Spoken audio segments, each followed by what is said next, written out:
רוצים לא להתגייס לצה"ל וגם לא להתגייס ללשכות הגיוס.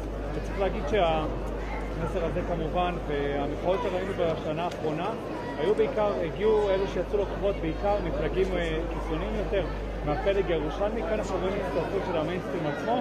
היום ההפגנה הזאת פונה לציבור הספרדי יותר ותלמידי ישיבות מהזרם הזה, ומצטרף אלינו מחוץ מליטבק ומארגן ההפגנה הזאת. מה המסר שאנחנו רוצים להעביר היום פה בהפגנה? דבר ראשון חשוב להבין שמדובר פה בעצרת לכל דבר העניין ולא הפגנה. מדובר פה על עצרת חסרת תקדים של הציבור הספרדי, שמדובר פה כל גדולי הספרדים, רבנים, דיינים, מקובלים, מועצת חכמי התורה, כולם קוראים להשתתף ויעבוד בעזרת השם להשתתף פה.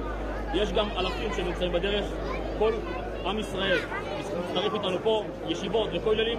המסר שאנחנו רוצים להעביר פה בעצם זה דבר אחד. מדובר פה על בחורי הישיבות שיוצאים פה לבין הזמנים עם צווי גיוס בידיים, עם צווי מעצר. המסר שאנחנו רוצים להעביר להם, אתם לא לבד.